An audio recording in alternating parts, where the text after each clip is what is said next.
Bonsoir, bonsoir à tous. En tout cas, j'espère vraiment que vous allez bien. Là où vous êtes confinés, le confinement continue. Je, voilà, vu comment ça se passe, on ne peut qu'être en train de voir le bout, hein. Mais le bout n'est pas encore là. Donc, nous continuons à respecter ce qu'on nous demande. Et je crois vraiment que nous sommes bénis. Vous savez, j'ai entendu une information aux infos et j'ai réalisé en fait que quelque chose, c'est que on a toute une population en Belgique, en France, niveau alimentation, qui s'intéresse à ce qu'on appelle circuit court, qui s'intéresse au circuit court. Et soudainement, en fait, il y a vraiment cet élan où on va chez le paysan, même au niveau des supermarchés, quand les frontières se ferment, on se rend compte qu'on va à nouveau acheter des fruits, des légumes chez les maraîchers pour mettre sur les étalages, alors que pendant des années, on a complètement méprisé les grandes surfaces. Souvent, on méprisait tout ce qui était local, et là, on retourne au local, on retourne en fait à une consommation vraiment de proximité.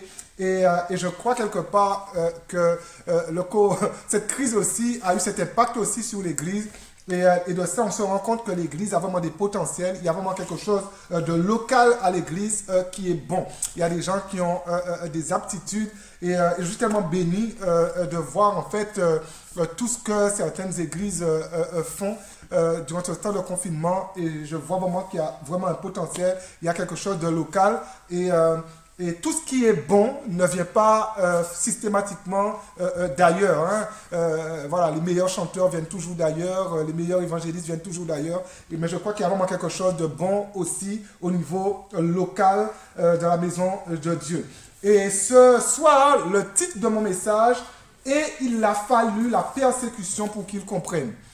Et il a fallu la persécution pour qu'ils comprennent. Il a fallu la persécution pour qu'ils comprennent. Et il y a certains qui voient déjà où je veux aller, dans quel texte que je veux aller. Mon épouse qui est là et qui lit depuis quelque temps les textes et qui est ma technicienne aussi, c'est elle qui s'occupe du côté technique. On apprend ensemble. Elle va lire Acte 8, verset 1. Acte 8, verset 1. Saul avait approuvé le meurtre d'Étienne. Il y eut, ce jour-là, une grande persécution contre l'Église. De Jérusalem, et tous, excepté les apôtres, se dispersèrent dans les contrées de la Judée et de la Samarie. Waouh! Il y eut une grande persécution contre l'Église à Jérusalem. Une grande persécution contre l'Église de Jérusalem. Et c'est très particulier, mais au travers d'une persécution, Dieu va mener son plan à exécution. Et souvent, parfois, il y a des choses que nous ne comprenons pas, mais dans ce que nous ne comprenons pas, Dieu a un plan. Dans ce que nous ne comprenons pas, Dieu cherche à se glorifier. Dans ce que nous ne comprenons pas, Dieu cherche à exécuter quelque chose.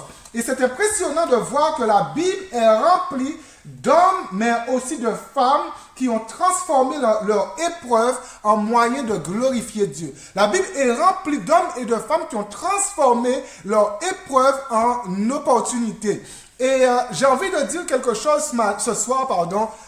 Je ne comprends pas, je comprends rien du tout de ce qui se passe autour de moi. Et je mène des réflexions. J'ai des idées, hein, c'est pas ça. J'ai des idées, nous avons tous des idées par rapport à cela. Mais quelque part, je crois que ça peut être une opportunité pour que Dieu se glorifie. Dieu n'a pas changé. Dieu est le même hier, aujourd'hui et éternellement. Et il est le même hier, aujourd'hui, éternellement, dans toutes circonstances, dans toute situation, bonne ou mauvaise, il reste le même. Et la finalité de ce texte est qu'au travers de la persécution des chrétiens à Jérusalem, là où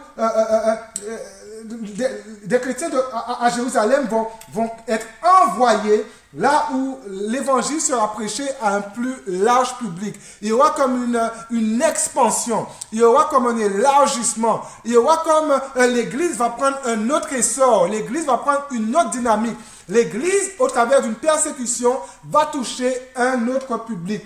Au travers de la souffrance que Satan a infligée aux chrétiens à Jérusalem, Dieu va se glorifier. Et là, à Jérusalem, Satan veut une seule chose, c'est contenir l'évangile. Satan veut une seule chose, c'est étouffer l'évangile.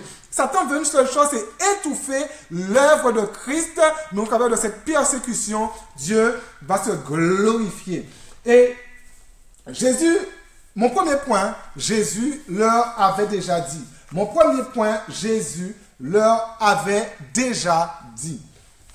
Nous sommes après la résurrection de Jésus et nous sommes juste avant son ascension. Nous sommes après sa résurrection et juste avant son ascension. Et il semble donner à ses disciples un dernier testament ici. Ou encore une dernière directive. Et quand il leur dit, mais vous recevrez une puissance, le Saint-Esprit survenant sur vous, et vous serez mes témoins, où? À Jérusalem, où? Dans toute la Judée, dans la Samarie, où? Et jusqu'aux extrémités de la terre. Vous allez étendre vos limites. Vous allez aller vers vos extrêmes à vous. Il ne semble pas leur laisser de choix. C'est une ligne qu'il faut suivre. Il n'y a pas de choix. Vous serez mes témoins. Je ne vous laisse pas choisir. Vous serez mes témoins. Parce que ma gloire ne peut pas être contenue à Jérusalem. Vous serez mes témoins. Parce que ma gloire ne peut pas être maintenue dans un bâtiment. Vous serez mes témoins de votre bâtiment, de votre commune, jusqu'aux extrémités de la terre. Il ne semble pas laisser de choix ici. Jésus veut être, non seulement, il veut être connu à Jérusalem, mais Jésus veut être connu dans la Judée, en Samarie. Jésus veut aussi être connu jusqu'aux extrémités de la terre. Jésus ne veut pas laisser sa gloire, sa bonne nouvelle, confinée à Jérusalem. Il y a vraiment cette dimension où Jésus ne veut pas être confiné à Jérusalem. Parce que Jésus est venu pour le monde. Car Dieu a tant aimé le monde. Et il ne peut pas laisser en fait sa bonne nouvelle. Il ne peut pas laisser l'évangile. Il ne peut pas laisser sa gloire à Jérusalem. Mais la gloire de Dieu doit remplir toute la terre. Et ça, c'est la vision de Dieu. Ça, c'est le cœur de Dieu pour chaque homme. Que chaque homme puisse être mis au profit de l'évangile et que chaque homme soit sauvé, parvienne à la connaissance de la vie éternelle en Jésus-Christ. Mais pour cela, la bonne nouvelle ne doit pas rester confinée à Jérusalem, ne doit pas rester confinée dans un bâtiment. Le message de l'évangile, Gilles, est un message qui doit être partagé et qui doit quitter nos limites et pour aller vers des populations qui ne sont pas encore atteintes.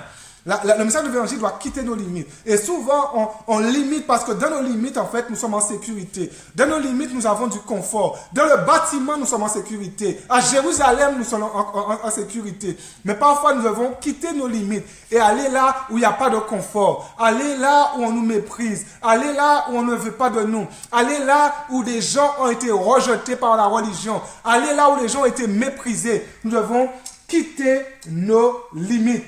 J'ai été surpris quand j'étais investi dans l'évangélisation. Ma femme aussi a été investie aussi en France. Et j'étais surpris de voir qu'en France, il y avait une population de personnes qui ne se connaissaient rien de Jésus. Ils savaient juste que Jésus, voilà, le Jésus chrétien, et encore. Mais ces gens ne se connaissaient rien de Jésus. Et je ne doute pas, en Belgique, c'est pareil. Un évangile qui peut-être est trop confiné dans un bâtiment. Un évangile qui est peut-être trop confiné dans notre Jérusalem à nous. Un évangile qui n'est pas partagé. Un évangile qui ne quitte pas nos bâtiments. Il y a des églises, mais les gens ne sont pas au courant de l'œuvre de Jésus à la croix. Un évangile confiné. Et je crois que cette vision, ce commandement de Jésus aux chrétiens du 1er siècle est valable pour nous aujourd'hui.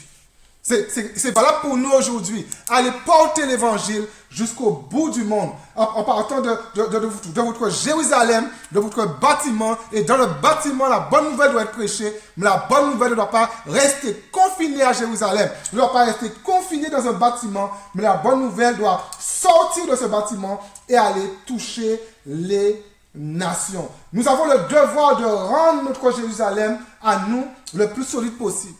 Et nous avons ce devoir. On doit rendre notre Jérusalem le plus solide possible. Et ensuite porter cet évangile le plus loin possible. Comment faire l'évangile dépasser notre Jérusalem à nous? Comment emmener cet évangile vers nos extrémités à nous. Il y a des choses que Dieu demande à notre génération, et même s'il va le redemander à nouveau à la prochaine génération, on ne doit pas oublier, il nous le demande à nous. Et nous devons obéir. Je vais vous dire encore, il nous le demande à nous. Il a demandé à l'effet de toutes les nations des disciples, il a demandé de porter la bonne nouvelle jusqu'aux extrémités de la terre. Il a demandé à une génération, mais il le demande à nous. Et nous sommes responsables de notre génération à nous. Et je bénis Dieu parce que Renard Bonnke l'avait compris, il avait vraiment bien exprimé. Il avait dit la chose suivante, que nous ne disposons pas de plusieurs générations pour sauver notre génération. Pour sauver notre génération, nous disposons d'une seule génération. Qu'est-ce qu'on fait pour notre génération à nous? Vous savez, je crois qu'avec le temps, les bâtiments sont devenus notre Jérusalem à nous. Et on ne veut pas quitter Jérusalem. Comme ses disciples ne voulaient pas quitter Jérusalem. Et les bâtiments sont devenus comme notre Jérusalem à nous. Beaucoup d'argent, parfois dépensé, pour que nous soyons mieux ou dans le bâtiment. Beaucoup d'argent sont dépensés pour que nous soyons mieux dans notre Jérusalem à nous. Et c'est bien. Je ne dis pas que ce n'est pas bien tout ça. Beaucoup d'argent parfois dépensé pour que ceux qui viennent pour la première fois soient bien reçus, soient à l'aise, mais toujours à l'intérieur de l'église, de notre Jérusalem à nous. Et c'est bien tout ça. Je pense que de mépriser tout ça, c'est bien tout ça. Et ici, nous avons un bâtiment que je trouve beau. Et voilà, on va faire ce qu'il faut pour maintenir ce bâtiment, pour entretenir ce bâtiment, et puis que ce bâtiment soit toujours beau. Mais j'étais en train de réfléchir, mais je trouve que nous n'avons jamais pris, et ça c'est vraiment, ça m'engage beaucoup, mais nous n'avons jamais au final pris le temps de construire des structures solides et ordonnées. Je dis bien ordonnées parce qu'il peut y avoir des structures qui ne sont pas ordonnées. Et nous n'avons jamais pris le temps de construire des structures solides et aussi ordonnées qui permettraient à ce que l'Église vienne et voie brille de cette période difficile que nous traversons. Et ça, je crois vraiment que nous devons l'admettre. Et nous devons vraiment tomber dans l'humilité et l'admettre. Et moi, je l'admets. Moi, je l'admets. Pas de structure pour traverser une telle situation. Mais à la fois, je bénis Dieu parce qu'au final, nous en sortons très bien par la grâce de Dieu. Et chacun fait sa part dans des domaines divers et variés. Et l'Église avance et nous continuons d'exister. Mais c'est quand même dramatique quand l'Église parvient à briller à Jérusalem. C'est dramatique. Elle arrive à briller à Jérusalem, mais elle n'arrive pas à briller quand sa Jérusalem est affectée. Elle n'arrive plus à briller quand sa Jérusalem est démolie. Elle n'arrive plus à briller quand vraiment tout ce que l'Église elle avait pris comme repère et comme affecté, comme détruit. Quand elle ne peut plus vivre sa foi dans les bâtiments. Et alors que l'Église ne peut plus vivre sa foi dans les bâtiments, elle s'affaiblit. L'Église se meurt. Et je déclare que durant ce temps où nous ne pouvons pas venir dans les bâtiments, la volonté de Dieu pour nous, c'est que l'Église continue d'exister parce que l'Église, ce n'est pas un bâtiment, mais l'Église est fait, c'est le corps de Christ, c'est l'ensemble des chrétiens qui vivent et qui sont greffés à la tête, qui sont greffés à Christ. C'est ça l'Église. Et ce genre d'église continue d'exister. Déstabilisé. J'ai du mal à prier parce qu'il n'y a plus de bâtiment. Ma vie de prière repose sur une réunion du mardi et je suis complètement déstabilisé. Je n'arrive plus à prier. Déstabilisé, je n'arrive plus à être ce témoin que Dieu veut que je sois. Déstabilisé, je n'arrive plus à lire ma Bible. Vous savez, il y a des gens dans certaines parties dans le monde qui n'ont jamais eu la faveur de venir dans un bâtiment pour célébrer Dieu. Et qui ne se plaignent pas et qui continuent d'être les témoins que Dieu veut qu'ils soient. Parce que s'ils viennent dans un bâtiment, ça peut aller loin pour eux. Ils peuvent être persécutés. Et dans toute leur foi chrétienne, ils vivent leur foi hors du bâtiment. Mais ils sont l'Église. Et je crois vraiment que nous ne devons pas... Je pense que la dispersion ne doit pas se faire sous la pression. Mais nous devons toujours, en tant qu'Église, avoir cette attitude de dispersion. Avoir cette attitude où on envoie. Avoir cette attitude où on tend les bras. Avoir cette attitude où on envoie de l'amour. Avoir cette attitude où nous sommes dispersés. Sans la persécution, nous prenons la décision de nous disperser. en tout temps, afin que la présence, que la gloire de Dieu soit manifestée partout autour de nous. C'est pour cela que moi personnellement, j'ai décidé d'arrêter de me plaindre contre ce virus. Je suis peut-être des gens ou peut-être pas, mais j'ai décidé d'arrêter de me plaindre contre ce virus. Je peux rien changer. Le virus est là. Je peux rien changer par rapport à cela. Mais je peux changer en fait ma façon de vivre. Je peux changer ma façon de fonctionner. J'arrête de me plaindre contre ce virus. Mais je vis pleinement ma foi dans cette saison que je traverse. Je veux prier pour que Dieu m'apprenne à continuer à être un témoin quand ma Jérusalem est affectée. Je veux que Dieu m'apprenne à être un témoin quand je ne peux plus venir dans le bâtiment avec mes frères et sœurs louer Dieu. Je veux que Dieu m'apprenne à continuer à être ce pasteur qu'il veut que je sois quand Jérusalem est complètement détruit. Un encouragement peut-être à donner à quelqu'un, c'est l'appel de Dieu. Un encouragement peut-être à porter de l'aide, on veut porter, c'est l'appel de Dieu, porter de l'aide à quelqu'un, consoler quelqu'un. Nous aspirons même en période de confinement à honorer Jésus et à être ce qu'il nous avait déjà dit, être des témoins en toutes circonstances. Et dans la symbolique du texte, beaucoup de choses sont reprises. Jérusalem est un milieu religieux, mais qui contient son lot de combats. Les combats sont à Jérusalem. Jusqu'aux extrémités de la terre, ça a son lot de combats, ça implique des choses. Il y a un appel ici à toujours se remettre en question et à toujours repousser ses limites. Et durant cette période de confinement, si on ne se remet pas en question, il y a un problème. je dis vraiment, durant cette période de confinement, si on ne se remet pas en question, il y a un problème. Il y a même des gens qui ne connaissent pas Christ qui se remettent en question.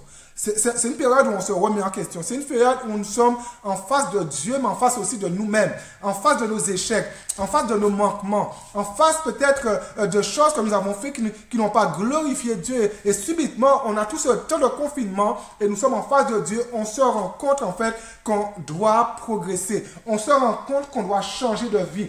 On se rend compte que sur un plan moral, on doit s'aligner. Et ce n'est pas un jugement, mais on a toujours des efforts à faire. Et durant cette période de confinement, nous devons tous faire des pas. Nous devons tous avancer.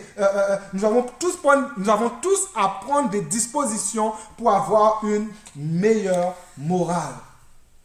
Repousser les limites. Aujourd'hui, nous n'avons pas le choix que de repousser nos limites.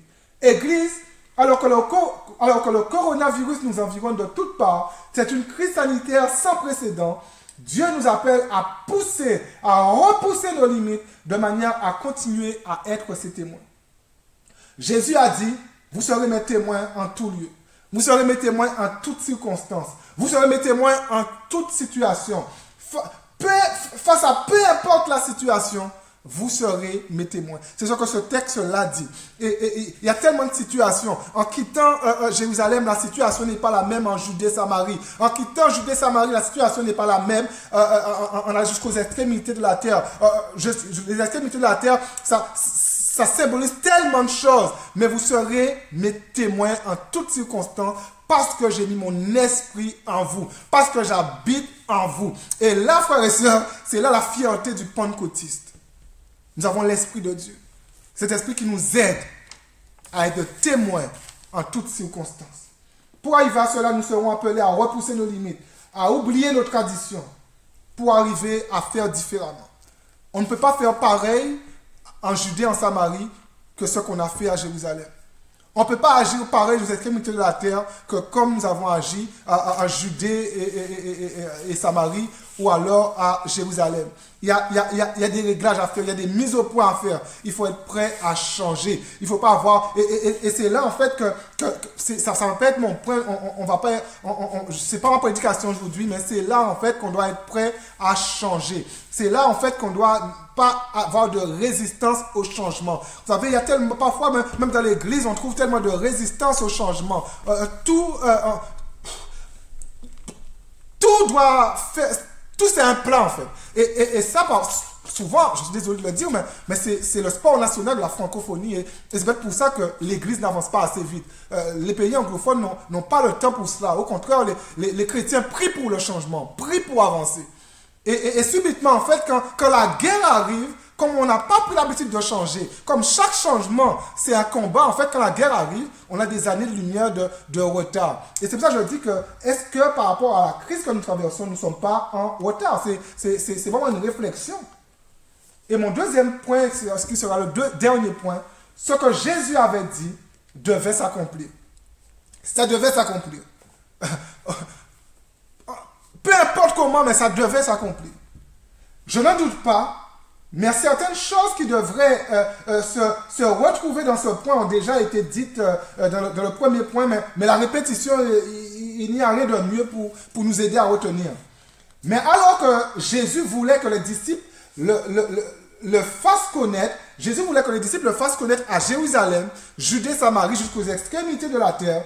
Les disciples vont rester à Jérusalem. Les disciples vont s'installer à Jérusalem. Ils vont être des témoins à Jérusalem, mais vont oublier en fait la Judée, la Samarie. Ils vont oublier les extrémités de la terre. À aucun moment, entre le commandement de Jésus, être des témoins, et la grande persécution, aucune stratégie n'est mise en place par les disciples pour mener à bien leur mission. Il n'y a aucune stratégie qui est mise en place. On dirait en fait qu'ils ont oublié. Ils sont bien à Jérusalem, les apôtres sont bien là, ils se sont installés. Aucune stratégie n'est mise en place. Ils ont oublié leur mission. Et certains commentateurs disent qu'ils n'avaient aucune intention d'aller jusqu'aux extrémités de la terre. Les disciples étaient littéralement confinés. Ils s'étaient confinés. Les apôtres étaient confinés à Jérusalem. Mais ce que Jésus avait dit devait s'accomplir. Et alors que les disciples avaient comme confiné la gloire de Dieu à Jérusalem, Dieu va permettre, après la mort d'Étienne, qu'une grande persécution va s'abattre sur l'église qui est à Jérusalem. Aujourd'hui, le coronavirus atteint tout le monde. Juste méchant. Mais la persécution est ciblée. Juste le peuple de Dieu. Mon épouse dit pardon pour l'éternuement. Elle rigole, mais bon, les microbes sortent. Mais nous sommes deux. Nous sommes confinés dans l'église. Alléluia. Donc si elle a des microbes, c'est moi qui prends. Nous sommes confinés. On partage tout. Mais quelque part, la gloire de Dieu ne doit pas être confinée à Jérusalem. Et il y a une persécution pour ce que Jésus avait dit devait s'accomplir. Vous savez, et à partir de cette persécution, le texte que nous avons lu, ce texte nous dit tous excepté les disciples, les apôtres, se dispersèrent en Judée et en Samarie. Tous, excepté les apôtres, se dispersèrent en Judée et en Samarie. Dieu sait comment nous diriger. Et là, Dieu, par la persécution, va diriger. Dieu va permettre la persécution. Et je crois que Dieu n'est pas l'auteur du mal. Dieu n'était pas avec ceux qui tuaient les chrétiens. Dieu n'était pas avec ceux qui maltraitaient les chrétiens. Dieu n'était pas avec ceux qui pendaient les chrétiens. Mais Dieu va permettre. Dieu sait comment nous diriger, comment nous maintenir dans sa volonté. Ça s'appelle la souveraineté de Dieu. Et certainement après, je ne vais peut-être pas le faire en ligne, quand on va se retrouver, je pense déjà, on va certainement parler de la souveraineté de Dieu, mais Dieu est souverain. C'est pour cela qu'il faut faire confiance à l'Éternel, car comme je l'ai déjà dit, toute chose concourt au bien de ceux qui aiment Dieu. Dieu, il est souverain, il n'est pas dépassé. Écoutez, je ne suis pas en train de donner, et ça il faut vraiment se le mettre dans la tête ce soir. Je ne suis pas en train de donner une annonce prophétique par rapport au coronavirus. Et n'utilisez pas, s'il vous plaît, mon message à cette fin. Ce n'est pas un message prophétique, ce n'est pas un message de super-héros. Non, ce n'est pas cela. Mais de cette saison, je crois Dieu nous appelle à le laisser combler nos manques, afin que nous puissions devenir plus efficaces dans l'appel qu'il a mis sur chacun d'entre nous. De cette saison, nous pouvons devenir plus efficaces. Nous sommes confinés dans nos maisons, mais la leçon à retenir, c'est que nous ne devons pas confiner l'amour de Dieu. Dieu veut diffuser cet amour aux autres, au travers de chacun d'entre nous. Et cet amour ne doit pas être confiné. La gloire de Dieu en nous ne doit pas être confinée. On ne se plaint pas. On arrête de se plaindre.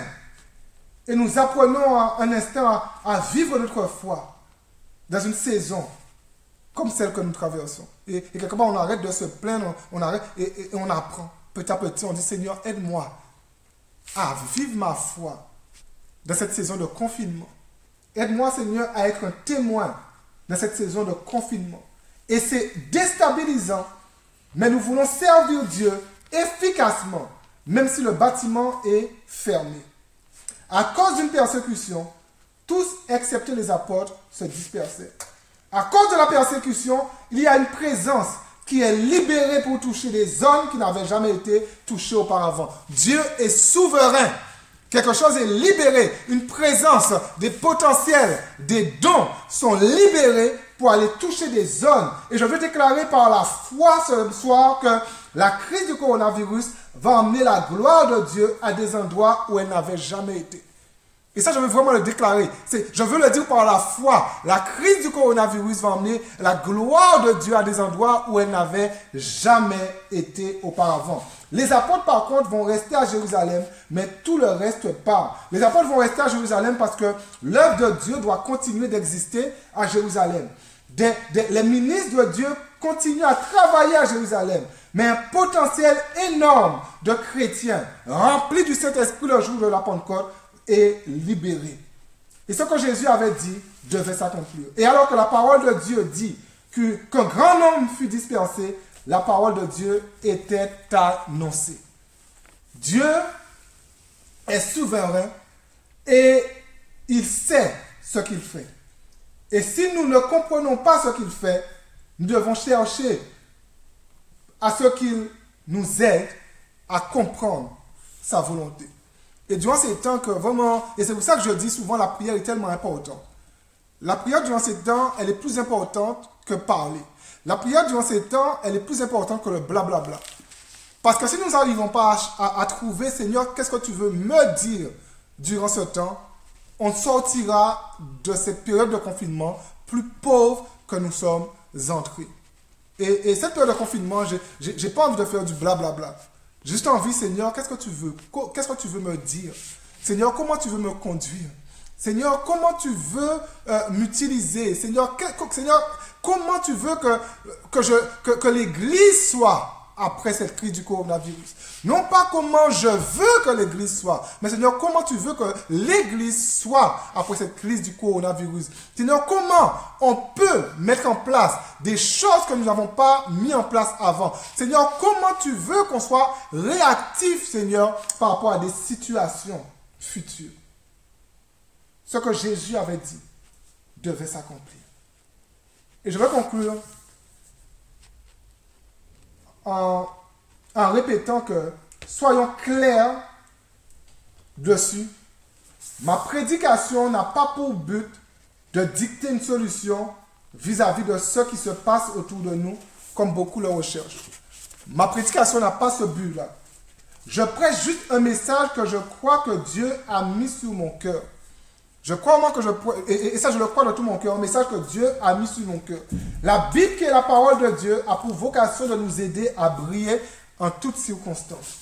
Et je termine avec Acte 8, le verset 8. Acte 8, le verset 8. Et il y eut une grande joie dans cette ville. Wouh! Wow! Il y eut une grande joie dans cette ville. Wouh! La persécution est là et des potentiels sont libérés. Des hommes et des femmes remplis du Saint-Esprit le jour de la Pentecôte sont libérés à la Samarie, en Judée, et il y eut une grande joie dans cette ville. Nous voulons crier gloire à Dieu. Alléluia. L'évangile, qui est la bonne nouvelle, n'emmène pas la terreur. L'évangile qui est la bonne nouvelle n'emmène pas la peur. L'évangile qui est la bonne nouvelle n'emmène pas, ne perturbe pas, mais l'évangile emmène la joie. La joie là où il y a la terreur. La joie là où il y a un manque de paix. La joie là où tout dit que tout est fini. Mais l'évangile qui est la bonne nouvelle emmène la joie. Et durant cette période de confinement chrétien, faites attention au message que vous diffusez. faites attention au message que vous faites passer. Est-ce que vous ne faites pas passer un message qui amène la terreur, un message qui amène la peur? Et là, en fait, quand on mène ce message, on se sent spirituel. Oh, j'emmène un message. Non, vous n'êtes pas spirituel. Vous faites le contraire de ce que Dieu vous demande de faire. Durant cette période de confinement, Dieu appelle l'Église à porter la bonne nouvelle. Un message qui amène la joie et pas la peur. Un message qui amène la joie et pas la tristesse. Un message qui amène la joie et qui ne démonte pas. Un message que le cœur peut recevoir. Le cœur de gens qui souffrent. Le cœur de gens qui sont endeuillés. Il y a des choses, je le redis encore. Quand quelqu'un a perdu sa femme, il y a des choses qu'il n'a pas besoin d'entendre. Quand quelqu'un a perdu son épouse, il y a des choses qu'il n'a pas besoin d'entendre. Quand quelqu'un a perdu sa fille du coronavirus, il y a des choses qu'il n'a pas besoin d'entendre. Mais la bonne nouvelle ramène la joie. Oh Jésus, je deviens... La bonne nouvelle amène la joie. Philippe, qui avait la capacité de le faire, a commencé à proclamer la bonne nouvelle de Christ. Et la proclamation de cette bonne nouvelle par Philippe était accompagnée de signes, de miracles, du surnaturel divin. En d'autres mots, les besoins des gens étaient rencontrés. Et quand les besoins des gens sont rencontrés, la joie arrive. Là où les gens étaient totalement angoissés, là où les gens étaient complètement dans les peurs, dans les lamentations, dans les larmes, la joie reprend place. C'est ce que nous avons besoin, c'est ce que notre génération a besoin aujourd'hui. Pas des messages qui enferment, pas des messages qui... Non, la joie. Et alors que les gens recevaient leur salut, les gens recevaient leur guérison, ces gens recevaient leur délivrance, une grande joie s'installa dans la Samarie. Alléluia. Ça me fait vibrer quand je lis de telles choses. Une grande joie s'installa dans la Samarie. Vous savez, qu'est-ce qu'on installe aujourd'hui? Vous savez, les médias, ils font leur boulot, ils le font bien. Je suis tellement content d'être informé. Mais alors que les médias installent tout un climat de peur, nos enfants qui entendent les médias sont fermés dans la peur. Mais qu'est-ce que nos bouches diffusent? Qu'est-ce que les canaux que nous sommes diffusent? Nous voulons diffuser la bonne nouvelle. Un message qui amène la joie. Tellement de pleurs autour de nous. Tellement de souffrance autour de nous. Et alors que nous sommes dérangés de notre confort par le coronavirus, c'est peut-être une occasion de communiquer autour de nous la joie que communique l'Évangile. Et quand le confinement sera terminé, nous allons moissonner une grande moisson d'âmes. Parce que les gens auront réalisé que l'Évangile que nous prêchons est différent que tout ce que nous entendons. Un message qui communique la joie, la bonne nouvelle de notre Créateur. Jésus venu. Et pour mourir pour le péché de l'humanité, pour mourir pour la victoire à l'humanité, pour mourir pour transporter la joie. Que nous soyons des artisans de paix, que nous soyons des artisans qui portent la joie autour